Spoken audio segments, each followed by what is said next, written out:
SITB, connecting green dreams. A reality shaping, rising, shining, and standing tall. The dream place for businesses and hospitality. A reflection of supremacy. A hub for businesses to flourish and thrive. Live the dream. Lead the way. Showcase, collaborate, and succeed. Be a part of the business evolution.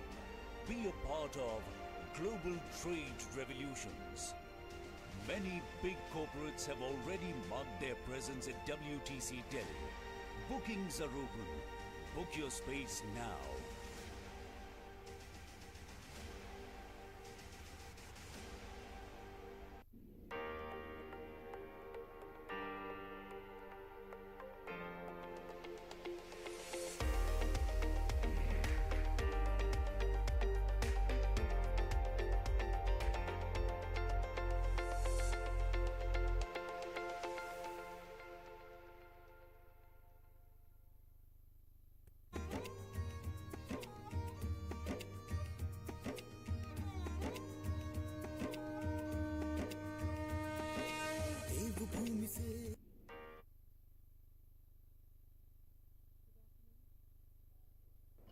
Good afternoon, ladies and gentlemen.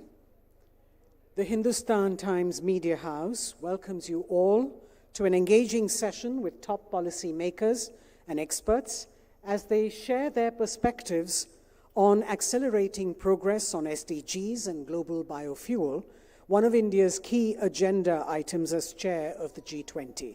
May I request all of you to please be seated, and a reminder to kindly keep mobile phones in the silent mode.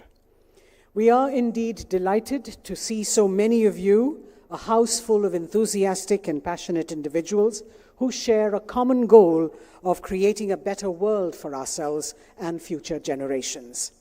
As we gather here today, we are faced with a crucial challenge of protecting our planet and finding sustainable solutions to preserve it. The SDG agenda is a landmark not only in its universality, but that it applies to all countries, but also in its integrity, in that it can only be successful as a comprehensive agenda. India's model of SDG localization holds immense potential if implemented through a concerted and collective action. With India accounting for about the sixth of the world's population, its progress towards the SDGs would be the key to the success of Agenda 2030. For India, it is also an opportunity as the chair for G20 to galvanize a strong commitment to the development agenda and put forward transformative actions on the three core agendas that will contribute to an inclusive, sustainable, and resilient future. I hope that today's event will provide us with a platform to engage in meaningful discussions, share valuable insights, and collaborate on ways to make a positive impact to our lives. Once again, welcome to this meeting, and I hope that you will find it both informative and inspiring. We welcome into our midst the Honorable Union Minister for Housing and Natural Gas and Petroleum and Natural Gas and Housing and Urban Affairs, Mr. Hardeep Puri, the Sherpa of G20, Mr. Amitabh Kant, Ms. Vibha Dhawan, the DG for TERI, Ms. Preeti Jain, Global Director, Lanzatech, and Mr. Vikram Gulati, Country Head and Executive Vice President at Toyota Kirloskar Motors. We're delighted to have the Sherpa of the G20 with us, Mr. Amitabh Kant, to give a special address and in a way set the stage for the panel discussion that will follow later. A governance reformer and a public policy change agent for India, having driven key reforms and initiatives during his tenure as the CEO at Niti Aayog and the Secretary of the Department of Industrial Policy and Promotion, his stewardship of flagship national initiatives such as the Startup India, Make in India, Incredible India, Kerala, God's Own Country, and the Aspirational Districts program there have today been widely recognized as transformational. So I'd like to present to you, ladies and gentlemen, Mr. Amitabh Kant.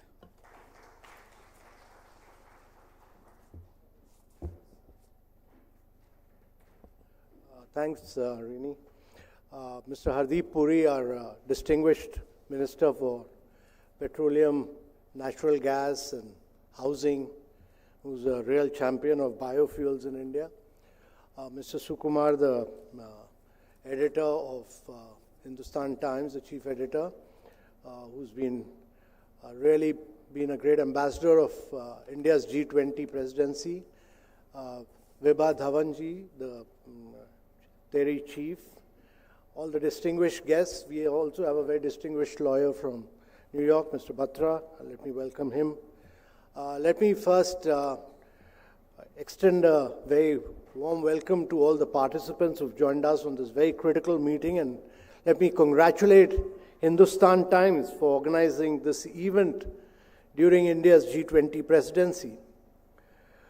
This is a very, very critical issue of discussing energy transition and biofuels, because this is something which we are really the champion, and we are accelerating progress on SDGs and global biofuel. And energy has been a very, very critical element of G20 since, and I was before this session, I was looking at it. It's actually been figuring in G20 since 2009, because there's been discussion on sustainable global economy and energy transition, which plays a very critical role in achieving net zero target. Actually, India's G20 presidency is being hosted at a time when we are facing several challenges. The world is facing several challenges. The global economy is seeing a slowdown. 1/3 of the world is in slowdown phase. Germany has just gone into recession. 75 countries are facing a global debt crisis. There's a challenge of SDGs. Only 12 outcomes are on track. We are at the midway point, but instead of progressing, we've regressed. We have the huge challenge of climate action and climate finance. We also have the challenge of a continuing war going on for over a year and a half. But we in India see these challenges during our G20 presidency as opportunities. And as the Prime Minister said, India's presidency will be ambitious, it'll be inclusive, it'll be decisive, and it'll be action-oriented. And one of the key things on which we've tried to make our G20 very action-oriented is about energy transition, because our belief is that the key today is to transit from a fossil fuel economy to clean fuels. And there are two major strands in our policy which are very critical. First is what the Prime Minister has said, that we import worth roughly about 200 billion, about 180 to 200 billion depending on the year, fossil fuel. And he's announced that by 2047, instead of being an importer of fossil fuel, we'll be an exporter of clean fuel to the world. And that would mean, firstly, that we move towards renewable energy. But even if we were to do all our electricity with renewables, that is solar, wind, etc., that will be only 20% of the energy. The balance, 80%, will be all hard-to-abate sectors like refinery, fertilizer, cement, steel. So you need to move. That cannot be, can't be done with electricity. They use fossil fuel, imported natural gas or coal, so steel needs coal, etc. So you need to move towards green hydrogen. And therefore the government has launched a very major green hydrogen mission, and many of our oil companies under the leadership of Mr. Puri are driving this movement towards green hydrogen. The second strand is about biofuels, and that is that instead of consuming fossil fuel, diesel and petrol, you start mixing biofuels. And biofuels are important because the term biofuels basically means grown fuels that can be used instead of fossil fuels. And they are mainly derived from biomass materials like plants, microorganisms, animals, and organic waste. And it's important to broadly say that there are 4 generations of biofuels. The first generation biofuels are biofuels which are produced using edible crops such as sugarcane, corn, sugar, etc. And the second generation biofuels involves feedstock that are mostly non-edible such as agricultural or forest residues, straw, bagasse, etc. And the third and fourth generation biofuel is generated from algae, biomass and genetically modified algae, which is an alternative to fossil fuel. All this second, third and fourth generation biofuels actually offer greater carbon savings and promote sustainable land use practices by they provide an alternative to actually stubble burning. Now the Ministry of Petroleum and Natural Gas actually had published in 2018 the National Policy on Biofuels, and this national policy was further amended in June 2022. And the objective of this policy was to reduce the import of petroleum products by fostering domestic biofuel production. And what its target was to reach the ethanol blending target of 20%, that is blending of ethanol in petrol by 20% by 2026. And there was also a focus on actually promoting biofuel production under Make in India program by units located in SEZs and export-oriented units, because I am saying this because some of you who are present here are coming from export-oriented units, etc. These are targets to be achieved by 2026, but I just wanted to compliment our Minister, Mr. Puri, because under his leadership and the Prime Minister's vision, because the Prime Minister has really pushed for it, we've already achieved the ethanol blending target of 10% in June 2022. We were at about 2%, 3%, we've jumped to 10%, and I'm quite confident that we'll overachieve 20% before the original schedule itself. And there is a lot of demand at both domestic and global level. And we have actually revised our target from 2030 to 2026. Now, the key important thing is that this has a huge direct beneficial impact on the agriculture sector. This enables our farmers to expand their scope of production of raw material for ethanol production to sugarcane, sugar beet, corn, wheat, broken rice, rotten potatoes. All of these can be used for ethanol production. It also allows use of surplus food grains. The surplus food grains which are stocked up with FCI, outdated, broken rice and wheat, etc., all for ethanol blending. And it leads to an increase. Actually, the entire objective of all this would actually be that it will lead to a huge benefit for our farmers. This will give a massive boost to their farmers' earning, and it will actually help in preventing the burning of agriculture waste. It will help us to dispose of organic waste. It will help us do this in a very scientific, professional manner. And it will also lead to a huge investment in rural areas. So these will be the outcomes which will be achieved as a consequence of this. But I'm truly glad that as a consequence of what the Ministry of Petroleum and Natural Gas has done, that's one thing which the government of India has done. But this has encouraged and motivated state governments also. So if you look at state government of Uttar Pradesh and Tamil Nadu, they have released their own biofuel policy encouraged by what government of India has done. And this is actually going to leading to an investment of about almost investments to the tune of 7,000 to 7,500 crores in the government in the states of Uttar Pradesh and Tamil Nadu. So this has had a huge, huge positive impact, and this will greatly lead to, I think, to my mind, a completely clean economy as far as transportation is concerned.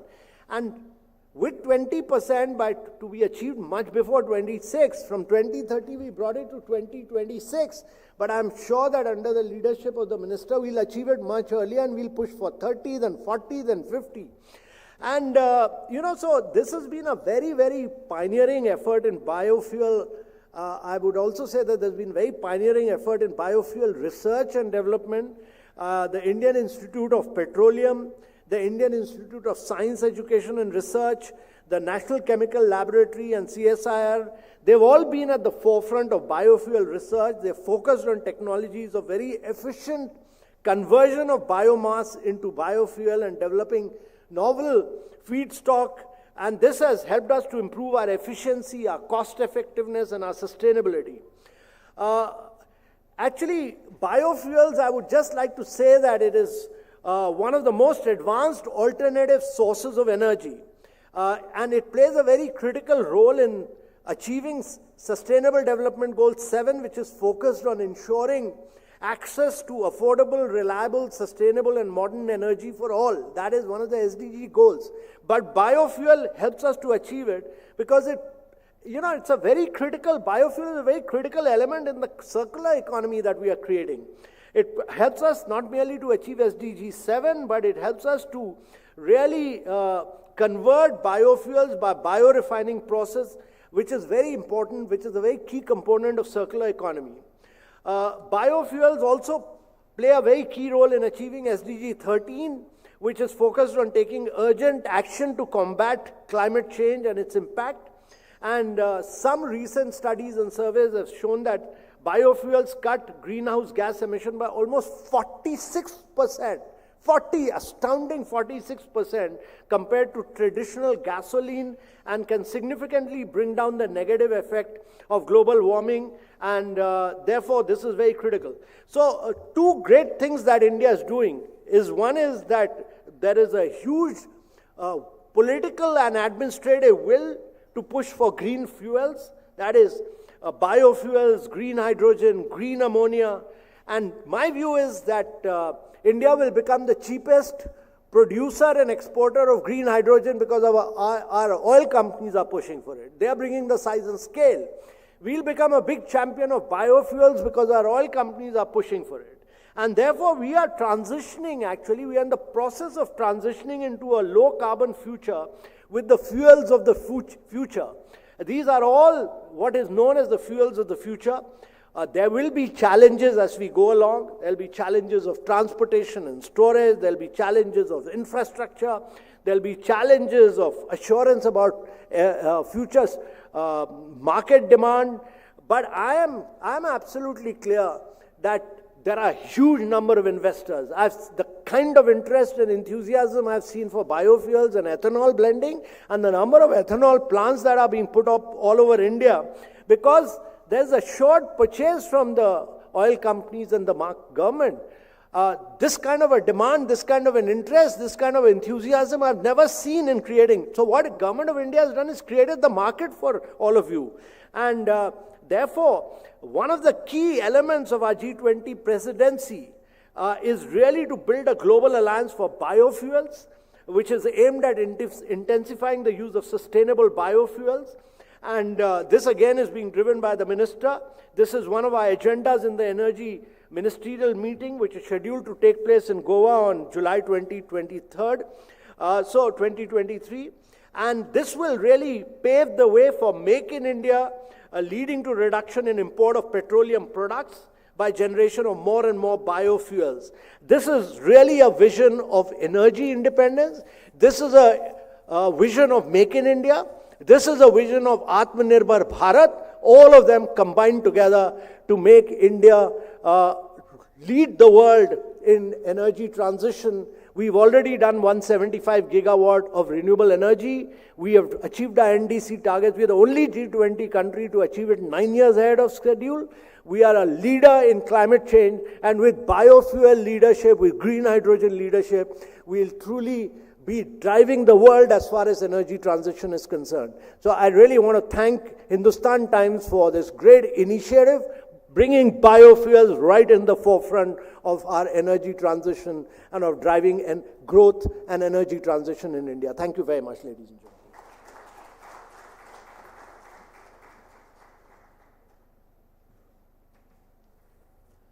Thank you so much, Mr. Kant. It's always a delight to hear from you, and indeed insightful as well. Thank you for making it all happen. We'd like to now move on to the next part of our program, wherein we get to hear from the Union Minister for Petroleum and Natural Gas and Housing and Urban Affairs, Mr. Hardeep Puri, who's had a distinguished 4-decade career in diplomacy, spanning the bilateral and multilateral arenas, having held ambassadorial posts in London, Brasilia, and as India's permanent representative to the United Nations in both Geneva and in New York.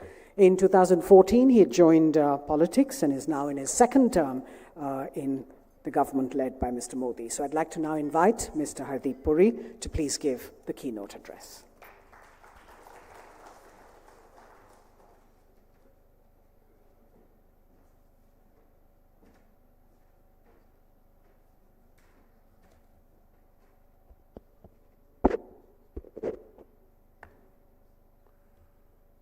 I want to start by thanking the Hindustan Times, the editor, my friend Sukumanji.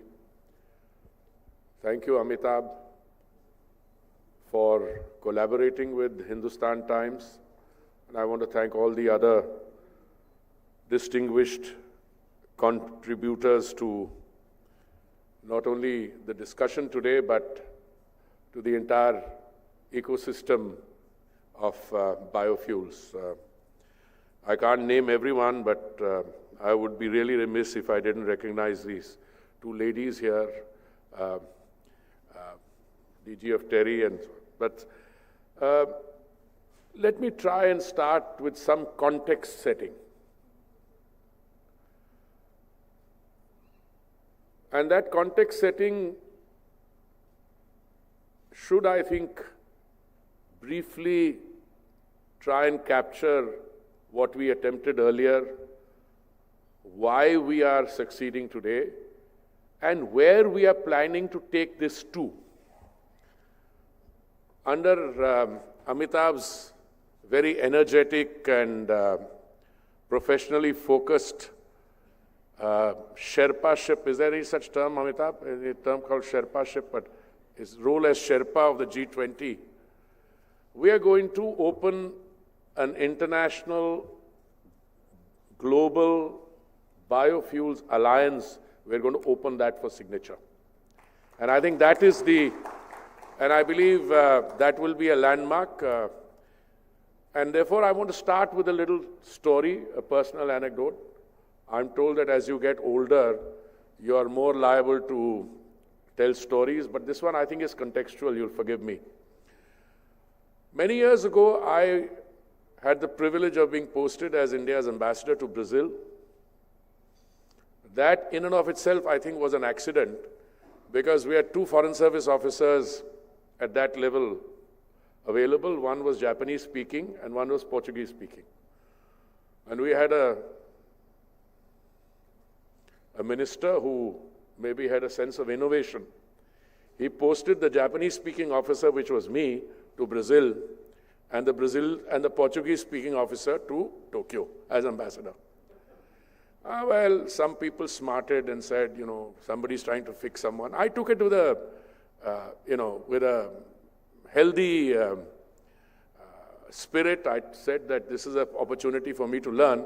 And one of the first lessons I learned was the biofuels lesson. This was 2006, January. At that time, the government in Delhi was very keen to introduce 5% of biofuel blending. By 5%, they actually meant ethanol in a few of our states and union territories. So the amount of ethanol that would have been required to complete that 5% blending was not very much. So here I went to Japan, and my first visit to Sao Paulo, which is the commercial capital of Brazil, I called on the then head of an organization which, Unica, that is a cooperative society which deals with the production of ethanol. And the chairman of that spent a lot of time educating a newly arrived ambassador who knew next to nothing on biofuels but had a great yearning to learn. And he said, if Brazil was to be joined by India, the United States was already in the world of biofuels. They make ethanol from maize. If India were to join, there would be the possibility, in fact, to produce a producers and a consumers and producers cooperative organization which could have beginnings of the kind that OPEC had when you went into the entire fossil fuel industry. I want to fast forward. We reached 2014. With the best will in the world, we could only produce 1.4% of biofuel blending. Only 1.4%. Amitabh has already very graciously provided many statistics. I'll just summarize those. The government which assumed office in Delhi in May 2014, led by the Honorable Prime Minister, very soon set a target of 10% blending by 2022, November, and a 20% blending by 2030. What happened is we were able to achieve the 10% blending 5 months before schedule in 2022, and we brought forward the target of 2030 to 2025, and I'm very happy to tell you that we have already got 1,350 petrol bunks in the country which are selling E20 fuel already, and by 2025, as Amitabh said, we will complete the 20% availability of biofuels all over the country, and it's moving very fast.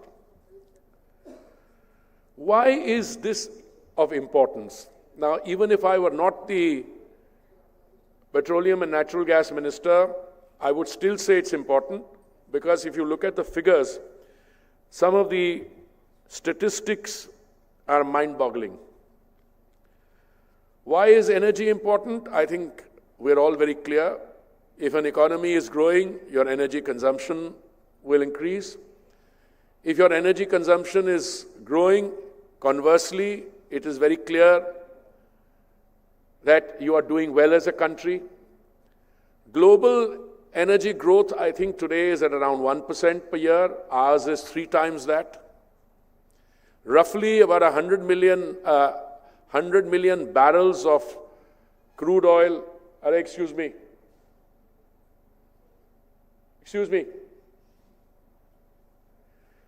million barrels of petrol, crude oil gets consumed in a year.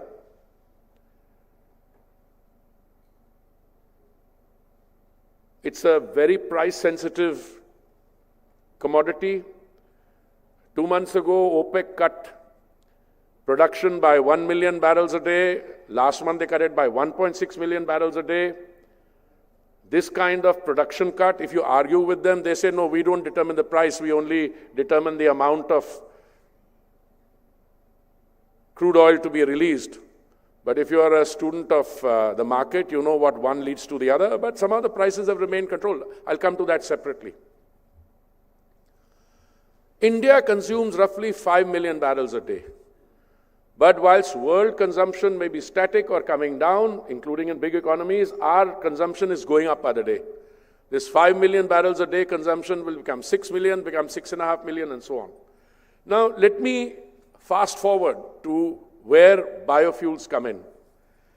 And I have a very interesting statistic here, which says that the oil marketing companies have paid the distillers more than 82,000 crores in the last 8 years, towards ethanol supplies, enabling timely payment to our farmers, which is about 48,000 crores. So, with 10% blending, we already save, I think, 42,000 crores a year. If you save 42,000 crores a year on imports, that helps in the payment of the 42,000 crores to the farmers.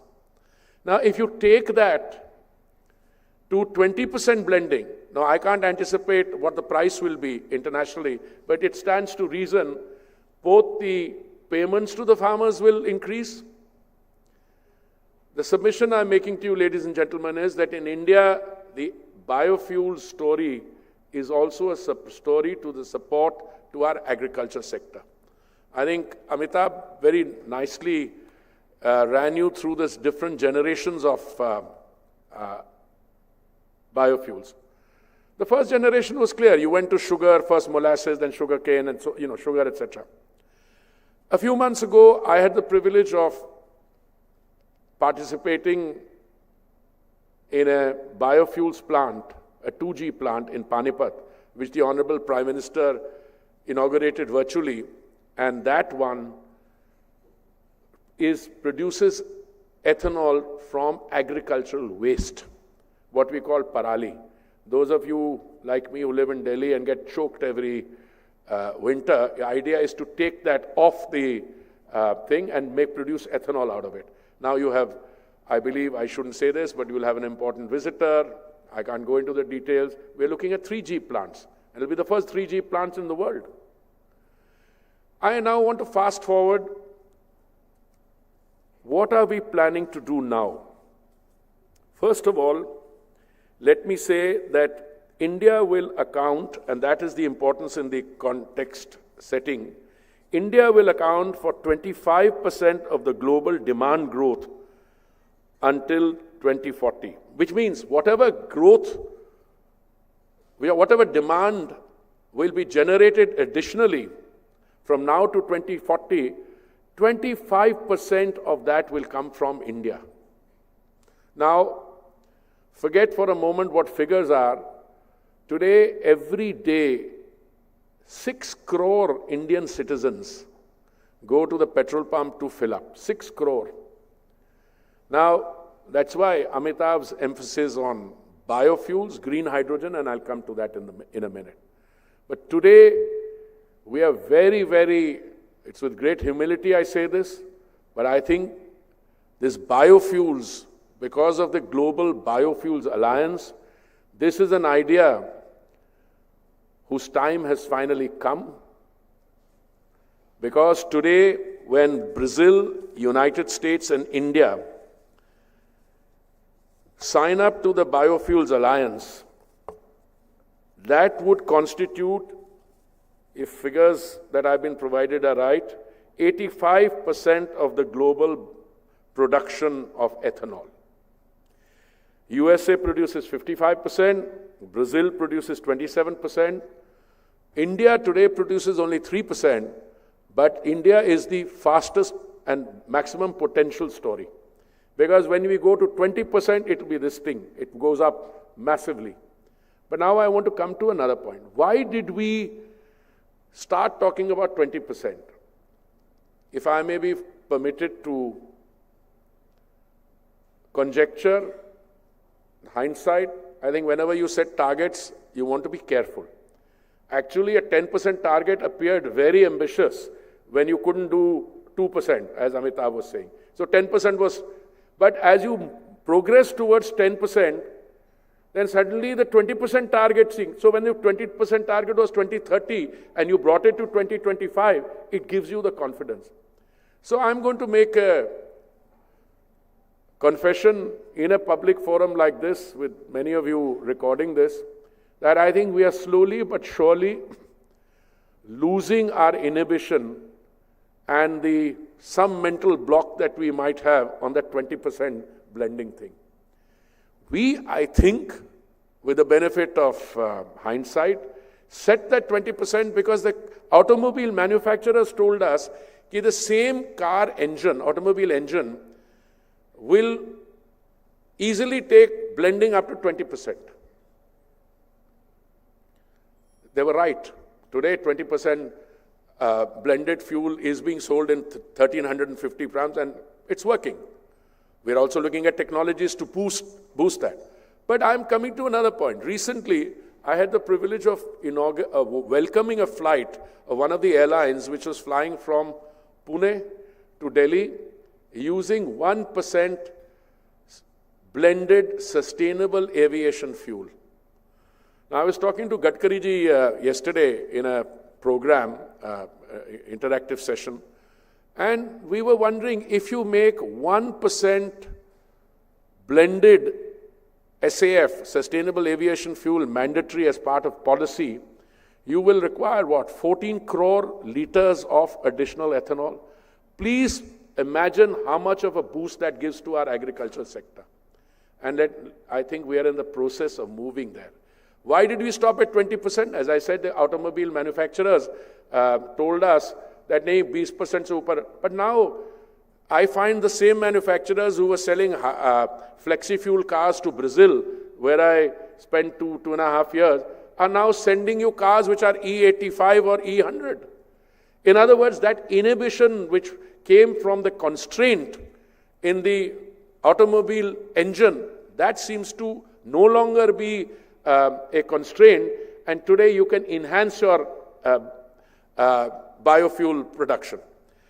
And I think that is what is likely to happen, because the policy system now, because of the peculiar or specific challenges we face, points in the direction of that being done.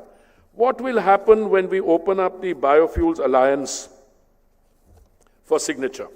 As I mentioned, these three original signatories, USA, Brazil, and India, already account for 85% of global ethanol production.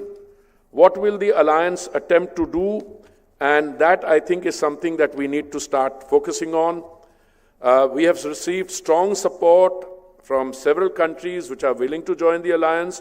But more than that, I think apart from the member countries, the partner organizations and industries will have an opportunity to join the Global Biofuels Alliance. And I think what it will do is, one, facilitate cooperation with the sharing of best practices. Number two, raise awareness at all levels on the benefit of sustainable biofuels. Number three, facilitate global biofuels trade. Number four, development of concrete policy, lesson sharing. And five, provision of technical support for national biofuels programs worldwide, which also encompasses the setting of standards. And I was very clear from the time that we initially conceptualized the Global Biofuels Alliance that we should not have an entry fee. We should not make it difficult. If you have an interest in biofuels, if you are a producer or even if you are a marginal producer, but you may end up tomorrow wanting to consume it. And biofuels, unlike green hydrogen, and I'm glad Amitav touched on green hydrogen, I'll come to that in a minute. You know, it is entirely possible that biofuels can be produced in Brazil and imported in the United States. I know I'm being a little naughty in this, but what they did was they feared that Brazilian biofuels will come in. So my American friend sitting here, what he did was they imposed a 54 cents a barrel import duty on biofuels so that the Brazilian cost advantage and the freight would make, but this is natural. But if you have an alliance where you talk, there are going to be countries in the world which have been entirely dependent on fossil fuels and which have had to suffer the toxicity which accompanies that dependence, may well say that we'll move to biofuels, and biofuels may become more not only viable, but in terms of the greenery, in terms of the sustainable aspects, biofuels would be far better for our survival than any fossil fuel. So I think these 5 or 6 objectives that I've spelled out in terms of what the Biofuels Alliance could achieve are part of it. Now, I want to fast forward a little to green hydrogen. For any country which has the size, developmental challenges, and potential for energy like India, clearly the trilemma that we face, one is availability of fuels, especially in the past, affordability, and the third is sustainability. So I think looking forward from here, we are very clear in our minds, I think at the policy level, that we will have to ensure that energy is available to every consumer. What it means is you have to make the transition. So even during the height of the crisis, we did not allow any dilution or undermining of our sustainability commitments. In fact, our net zero commitment, or 2070, the companies have got 2040, 2035 commitment. But as we go along and get the confidence, I think green hydrogen will be the fuel of the future, wave. Biofuels, I see way beyond 20% coming, and the International Biofuels Alliance will provide that framework for international cooperation. But when I was in the US last, the Energy Secretary and I spoke about a green hydrogen corridor. We are cooperating on green hydrogen with many countries. And if you look at the kind of work which is being done, Amitabh mentioned our OMCs, but let me first go to where the government came in. I think the Prime Minister announced, if I'm not mistaken, from the ramparts of the Red Fort in 15th August 2021, that we would take up green hydrogen in mission mode. For a long time, my cynical friends, including in the press, and said, "Kuch nahi ho raha tha." And I think two developments point towards the seriousness of resolve in the government. One is the decision to provide 19,700 crores for entrepreneurs in the area under PLI for electrolyzers. Now, what happens is very clear. What is green hydrogen? What you require is water, green energy, and an electrolyzer. Having already demonstrated that India can bring down the cost per unit from 25 cents to 3 cents, we've demonstrated the cost. It should be quite easy for us after that to produce green hydrogen in a very unique way. Green hydrogen, the gas does not lend itself to transportation. I find myself in disagreement with a lot of it. If you think you can make green hydrogen in some desert and then transport, no, you can probably produce green ammonia and sell it in liquid form and export it, as we are doing to Germany, or we are going to export to Singapore. I signed an MOU with my counterpart. But green hydrogen is best produced in a place where there is domestic, local demand, where you can produce it and you can consume it. And India is an ideal location for green hydrogen. So I want to conclude by saying the Biofuels Alliance will, I think, take us at a level of scaled-up international cooperation, and it will be due for signature. Therefore, I'm immensely grateful to my friend, the editor of Hindustan Times, because the fact that we are opening a green hydrogen, global biofuels alliance for signature as part of our G20 needs to be projected.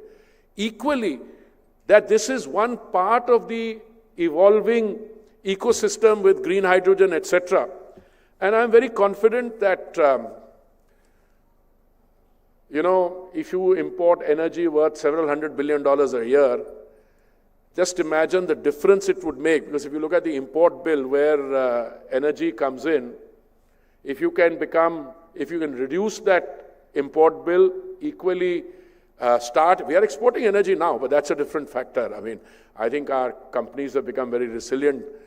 And we are today in the situation where us becoming a major green hydrogen hub is not just in the realm of speculation. I see us making small but significant strides in order to achieve that. So thank you very much for giving me a patient hearing. I can't think of any better group of people for a discussion of this kind, because you are the people who will put the developments that are taking place today in your work, whether you're from industry or whether you're students or whether it's TERI and the think tanks here or in other parts of the country, because this is, I think, the wave of the future. I mean, the biofuels and coming not just, I'm very happy that the feed in our case, because when you had a discussion on biofuels, you'd get stuck intellectually on, "Arey bhai, ye to food security ko undermine kar rahi." But ours is a bit of a different case. Here you are, diversifying the stock, broken grain, agricultural waste, gases, etc. And as Amitabh said, it can't just be from the energy, electricity part, but your steel sector, your fertilizer, cement, and our refineries will all contribute to making not only biofuels successful, but also green hydrogen. Thank you very much.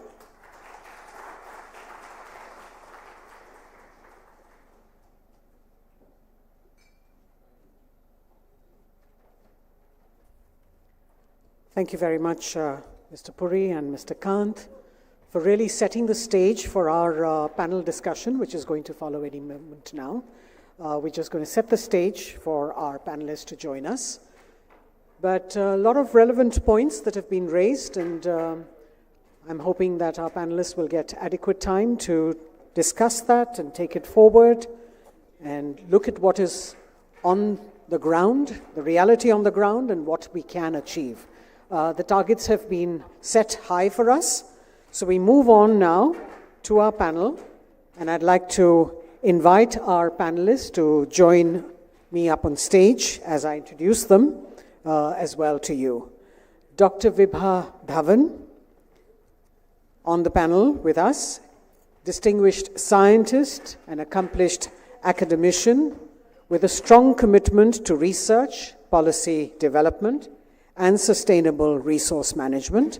Since 1985, she's been associated with the Energy and Resources Institute, TERI, a renowned institution focused on addressing pressing environmental challenges.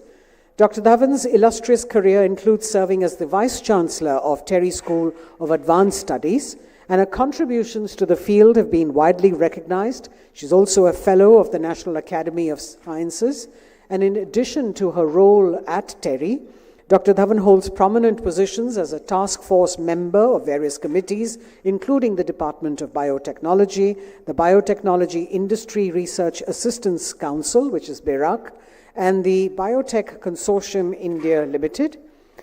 She also serves as an adjunct professor and consul general for the South Asia Partnership at Michigan State University.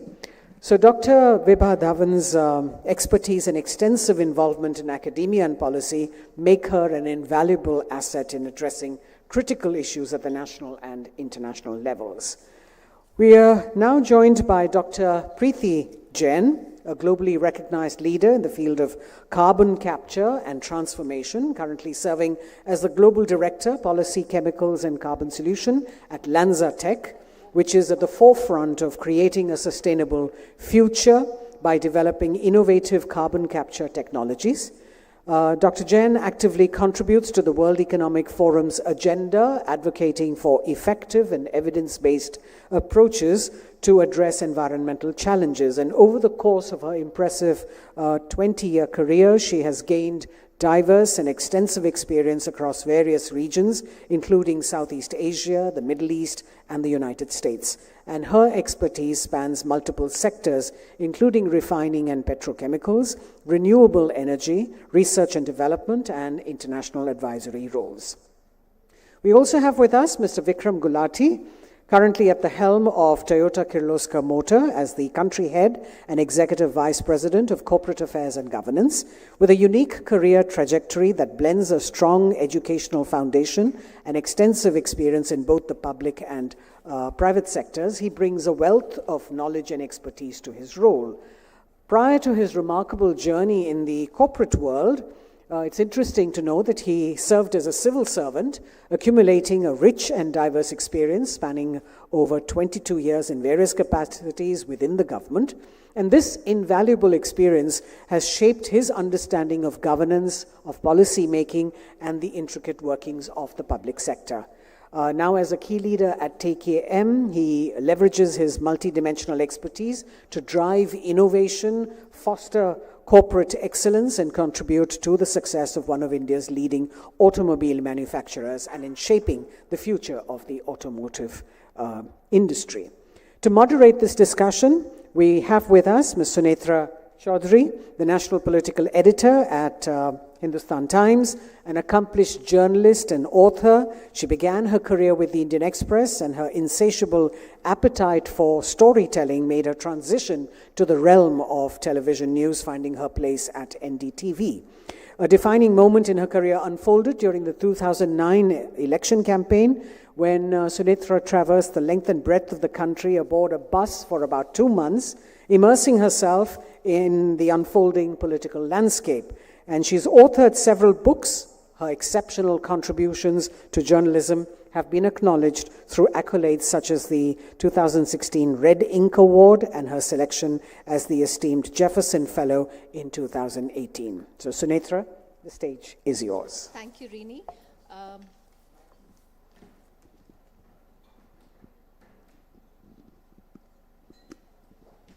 Everyone can hear me? Yeah. Okay. So the minister's speech and Mr. Amitabh Kant's speech have set the tone, and it's quite an optimistic note about India's path and progress transition to global fuels. I want to start off by asking you, do you share that optimism, and on what counts do you think that we can do much more? Well, it goes without saying, because what we have to see as a country, we never had any fossil fuel, and those are the figures that were shared with us, that perhaps somewhere we suffered, India suffered in its development because of the huge export bill we had to pay for the energy. Now, what do we have? We have plenty of sunshine, and that gives us opportunity that we can grow crops. Now let's look at what is fossil fuel. Fossil fuel is the leftover, the fossils, fossilized products of the living material, whether those were plants or animals. So therefore, essentially, it is sun's energy which has got converted into fuel.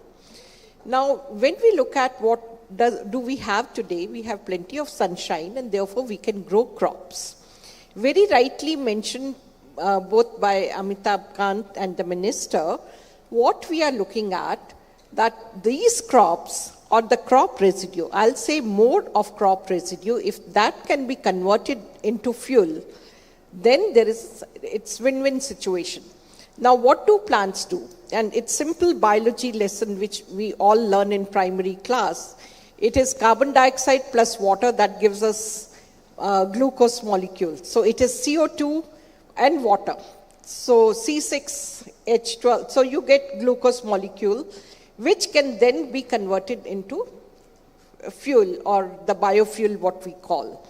The other thing which we are talking about, or rather if we look at the progress in agriculture, we started diverting the plant's energy more towards the crop. And therefore it was draft varieties of wheat, rice. So we were stunting the growth of plants. We were producing less of biomass. Today we have potential that you develop crops which are more resilient to the changing climate. We are witnessing what is happening at the global level in terms of climate change. Fix more of carbon dioxide. So you have bigger plants, and that is what, again, a basic lesson in science, that if a particular thing increases, you can fix more of that. So CO2 is increasing, so fix more of carbon dioxide, produce more of biomass, and convert it into biofuel. So it's win-win. You take care of the increasing CO2 levels, and you are making your own fuel without waiting for so many years for it to get fossilized. And if I can just come to you, Mr. Gulati, as an industry insider. There were various schemes that we heard from the government talking about when they talk about green energy and biofuels. Which one out of those do you think has been most beneficial for industry to make that transition? Okay. We can hear you. I'm audible, right? Yeah. So, first of all, thank you for having me. And I'd just like to start my input where she's left off. Okay. In the sense that, do we share the optimism? Definitely. And I think as industry, we're more optimistic than the government. And I'll give few facts why this is so.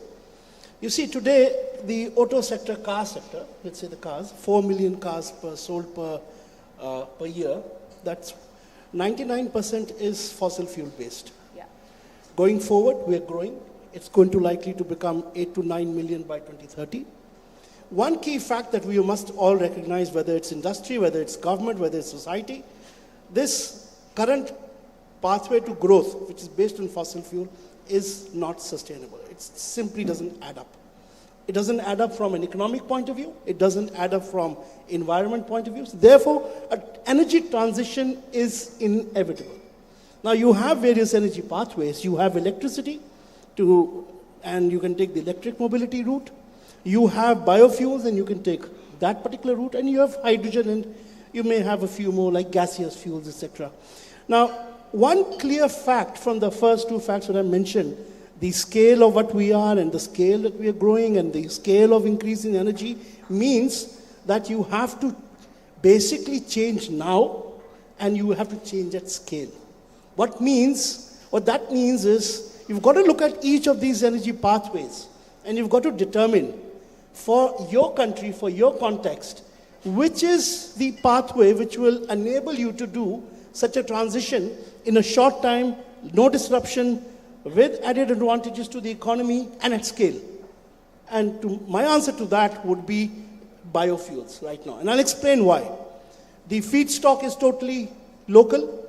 In fact, it comes from the surplus food and surplus sugar that we have, which either is rotting and economic waste, or was being exported on subsidy, again, an economic waste. The process plants that you need, totally local. We are global leaders in that. Infrastructure, it's already in place. The same oil marketing companies tomorrow can transition to blended fuel or ethanol.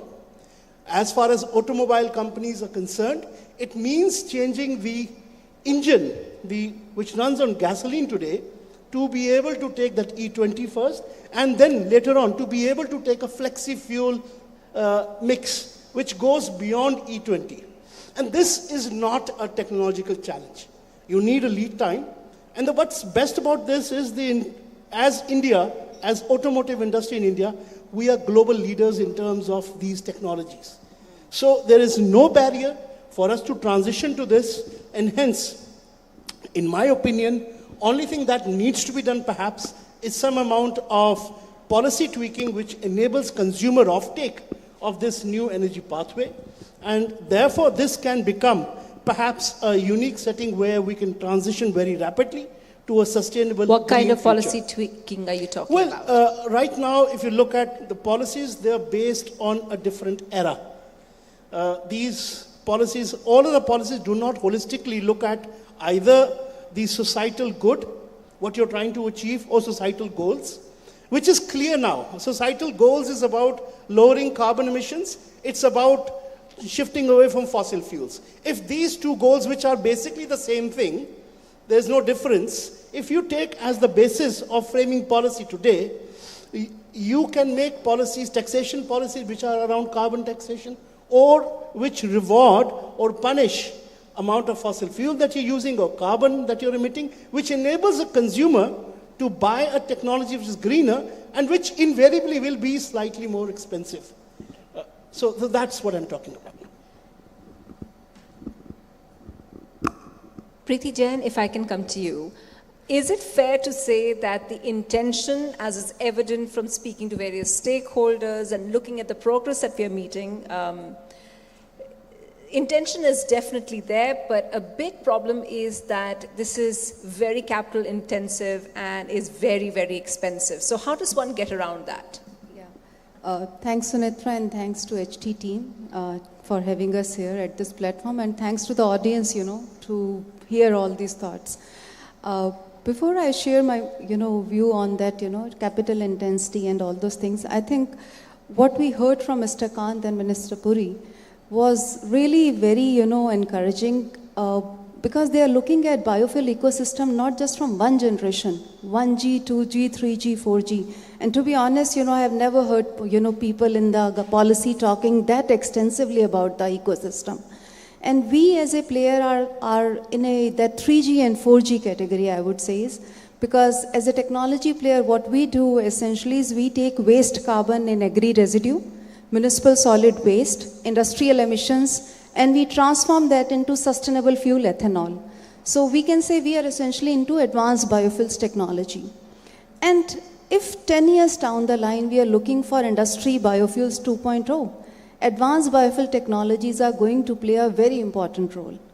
India already has made a start with national biofuel policy and the addendum by recognizing all these feedstocks. But we need to understand one very important and fundamental fact there, that these technologies are new, and we are trying to bring these technologies into energy sector or oil and gas industry which has been there for last 100 years. And this oil and gas industry has already achieved hundreds of years of optimization, cost efficiency, energy efficiency, whereas these new technologies are just, standing up and running. So definitely they are capital intensive. So that's where role of policies is very important, and what we can see as a technology player in India, the government has, come up with PM G1 Yojana, which provides financial incentives to some of these plants. But I would say that is not just enough. As Mr. Gulati also mentioned about carbon credits. So probably the draft scheme which government is right now deliberating on carbon credits, it's a time we immediately look how that incentives can be provided into advanced biofuels or biofuel industry. Because till the time we don't look into the financing, we don't solve the puzzle of financing. And more importantly, financing coming from the private sector, not just the public sector or government company. So I will stop there. Dr. Dhawan, do you want to add to this about how does one overcome that? Because that seems to be the biggest challenge. Yeah, see, what is happening, by and large, we are looking at each sector separately.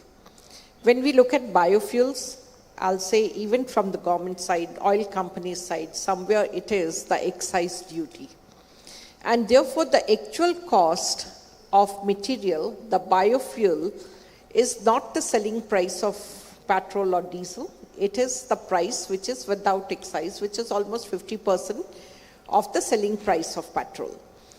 With the result, in most cases, the biofuel is expensive than the fossil fuel. Now, where we are going wrong, and I'll put it this way, that even the cost of biofuel in last few years has come down drastically, because about 5 years back, we were importing the enzyme which was used for the degradation of lignin and so on. And then it is that we have developed a system, and I must compliment Department of Biotechnology. They had set up 5 Center of Excellence for biofuels. And another thing they looked into, that it's not just biofuel, let's look into lipids as one of the components. The biofuel should be one of the byproducts of many other products that you can develop. And I'll share with you what we have done in TERI. First of all, we know that algae is one of the fastest growing species in water. You can grow them in saline water, and therefore in oceans. And the rate of fixation of carbon dioxide is much higher than any of the terrestrial plant. Now, lipid content, you can do the engineering part of it, you can bring it up to 60-65%, but then that is, you are compromising on growth.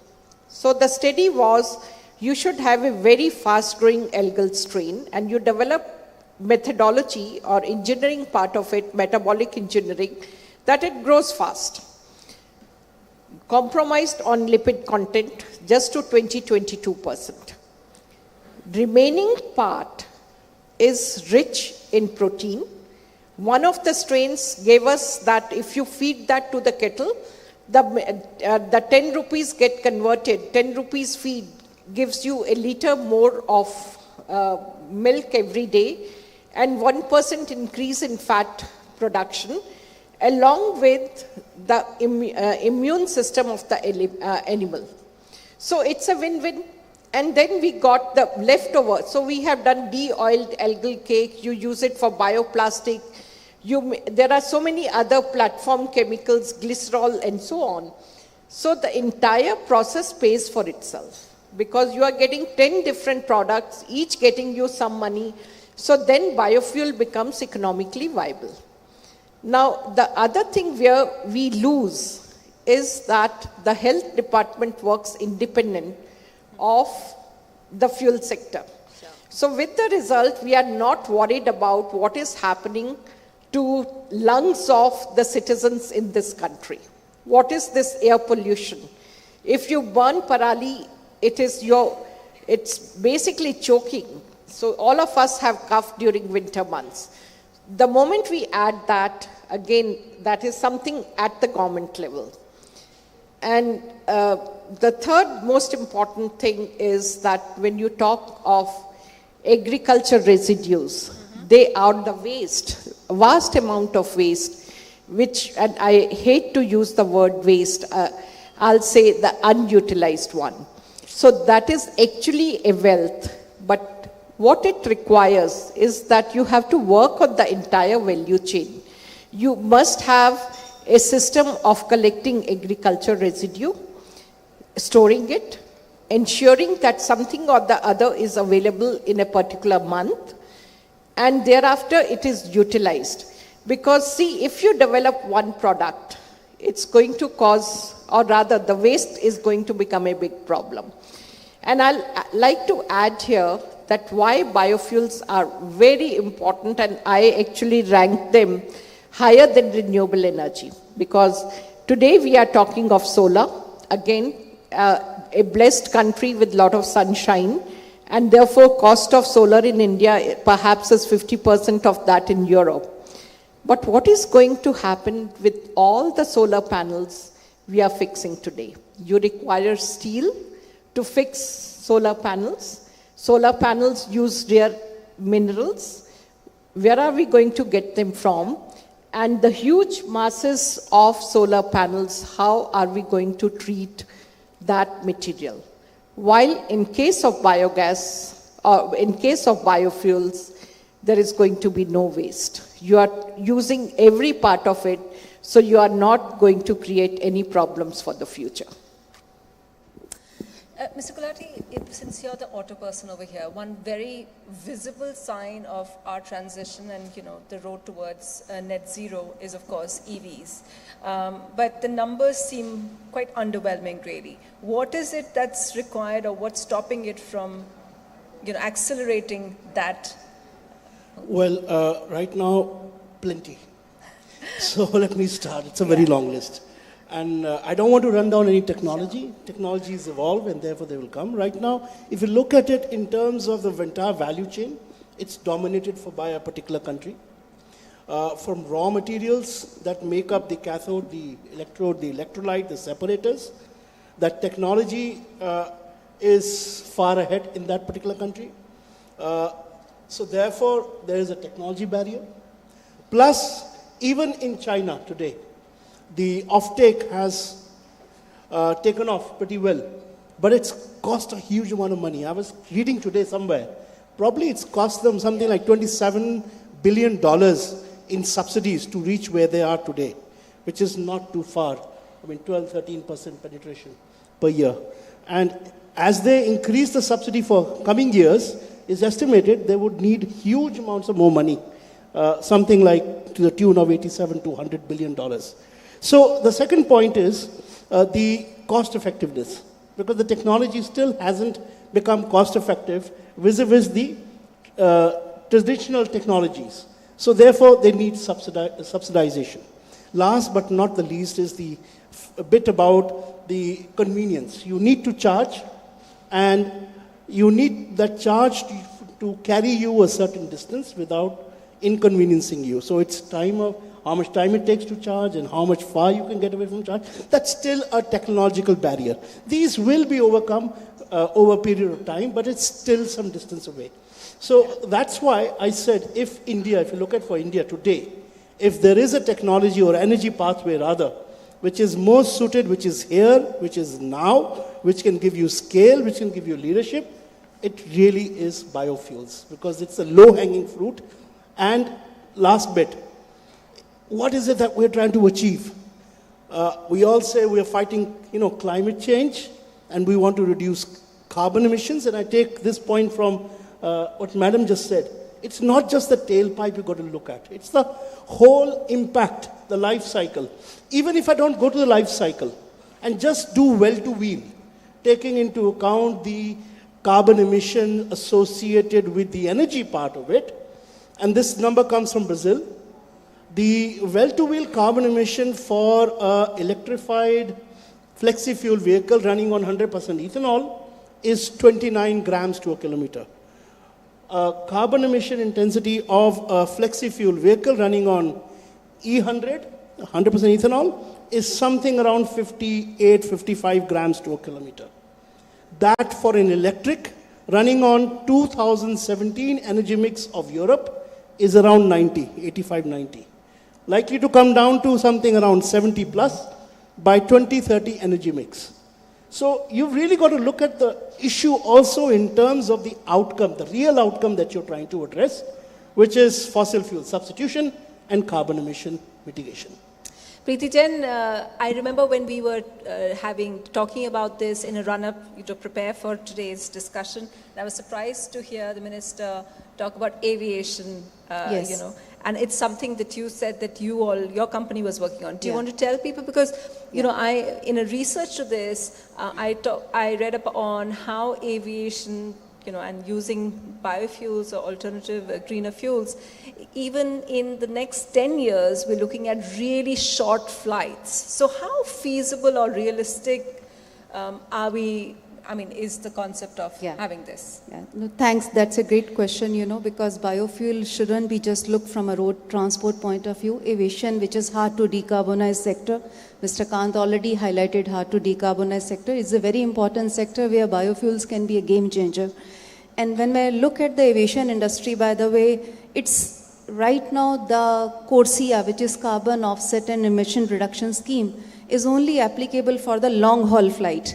And there is a rationale to it, because more than 90% of aviation-related emissions are being emitted from the long-haul flights. That's why they are being supposed to blend biofuels. But at the same time, when we look at the India ethanol ecosystem, the way, we have very ambitious roadmap for have that ethanol production increase, that ethanol molecule can also serve as a feedstock for a production of sustainable aviation fuel.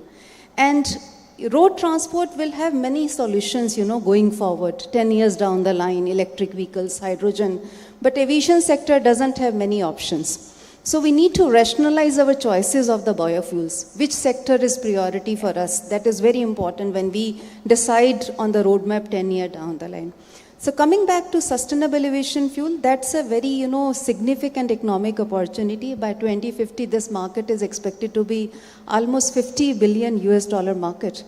And agri-residue-based, ethanol, MSW-based ethanol, industry and emission-based ethanol, and existing ethanol pool, which is available in the country.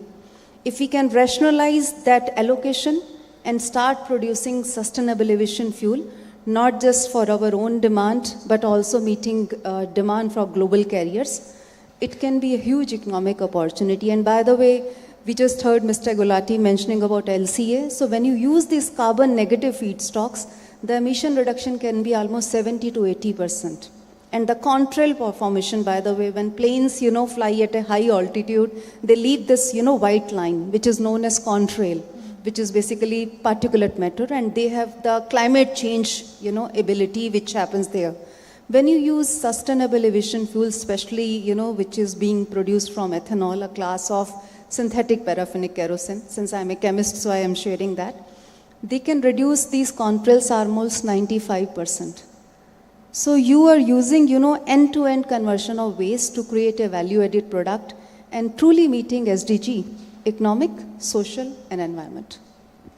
I want to just focus on the last 5 minutes on getting final comments from you all. And as final comments, I just wanted to go one by one for you to suggest one easy thing which would really, one easy step which the government, policymakers, or anyone else could undertake which would really set us on the goal towards this? Well, for policymakers, what I like to say is we have to realize that we only have one planet to live, and there is so much to be shared. So therefore, even those who are developing technologies, they overseas as well, or within the country, they should share. And it is co-development of the technology, and not that everyone should develop the technology in isolation. We also must realize that we have international regulations as well. And carbon tax, which is being talked about, it's both carbon credits and carbon tax, which is being discussed at international level. That's going to be a reality very soon. So whether it is in the shipping sector, or aviation sector, or your transport, it's going to be real. So give subsidies, because what is happening today, the electric vehicle is quite expensive, and therefore you start thinking, should I in a way pay for so many years just buying the electric vehicle? So that is where either you tell them that it will be given to you, you pay over a period of time, but please shift. Thank you. Yeah, it's actually the recommendation is very simple, but I'll just take 1 minute to have an impactful example. Now you go buy a geyser, or let's say AC. There's a 5-star AC, and there's a 2-star, and there's a 3-star, and 1-star, or whatever. The GST on all is same, but the manufacturing cost of all is different. The 5-star definitely is more expensive. So unwittingly today, we are charging more tax GST on a much more efficient, much more merit-based good. Same thing happens in auto.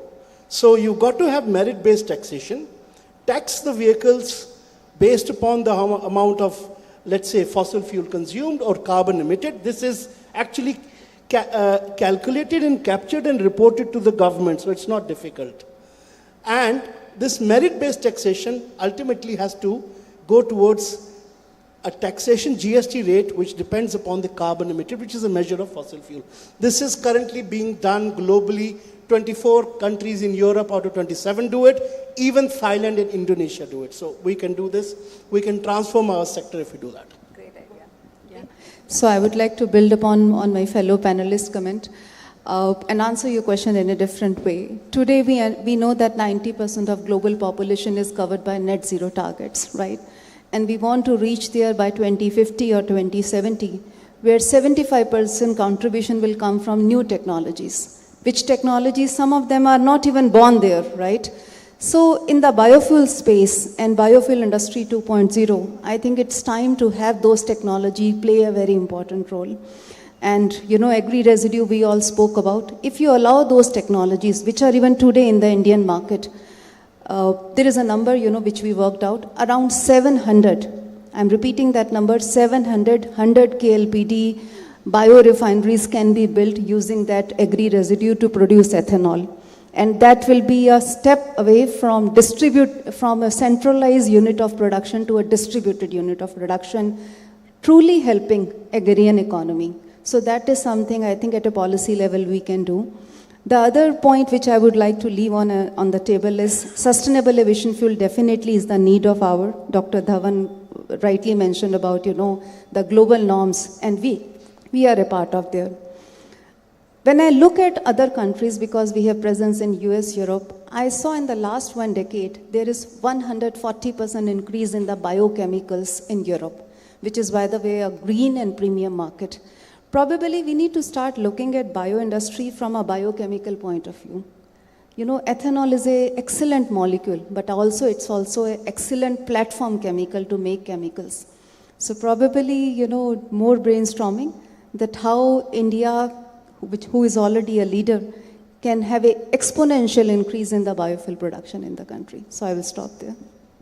Such insightful ideas. Thank you, all of you, for your time and your participation. Thank you. Can we have a round of applause, please? Thank you.